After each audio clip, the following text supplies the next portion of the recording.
The world is the global influences outside you and around you, and then the flesh is the biological influences within you.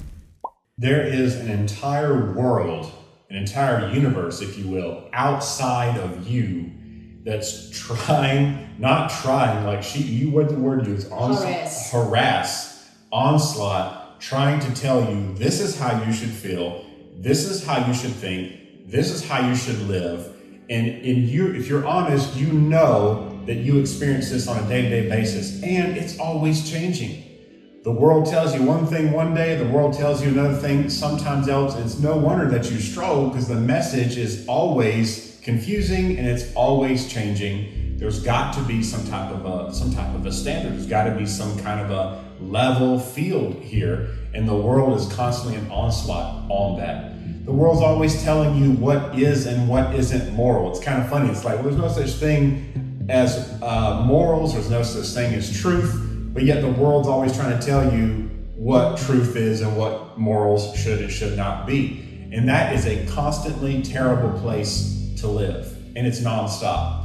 News, radio, all forms of media, what people say around you, politics, it is absolutely nonstop. And if you live your life by that, if you let that blow you and move you around like the ocean, it's just going to be nothing but a constant struggle. And unfortunately, it has been for a lot of people and will be for a lot of people. So the next thing the Bible says is a reason why we struggle, and one of the traps that cause us to struggle is the flesh. So babe, why don't you talk about that for a little bit? The flesh is whenever something is happening inside of you and is trying to tell you that you should feel this way, or somebody did this to you, so that's why you feel the way you feel. If you have an inclination to do something, as long as you're happy, you should do it. Nobody should tell you what to do. So basically, anything that is constantly wanting to emerge out of you, but most of the times it's short term. Most of the time it's short-lived. There is no long-term goal in sight, and there is no long-term perspective about, okay, if I do this and if I give in to this, how this is going to affect me 30 days from now, 15 days from now, and the people that I'm surrounded by, how does that affect them? The flesh does not have any concern with that. The flesh wants what it wants, and it wants now. And if you don't give it to it, if you don't yield, if you don't bow your knee, it will constantly be demanding. And the thing is, the more you bow your knee to, it's like this little monster that just keeps growing, and now it has an arm and a leg and cannot satisfy itself. The world is the global influences outside you and around you. And then the flesh is the biological influences within you. You know, when we talk about the flesh, we're talking about your own feelings, your own wants, your own thoughts, your own desires. Here's the part that's not convenient to talk about and not really fun to talk about, but it's the truth. And as the Bible says, the truth will set you free.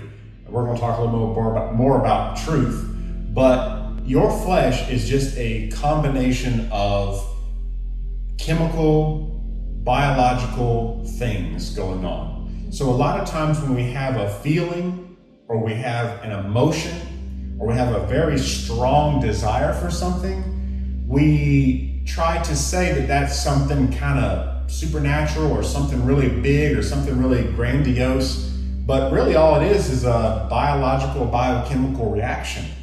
And the scary thing about that is that's always changing.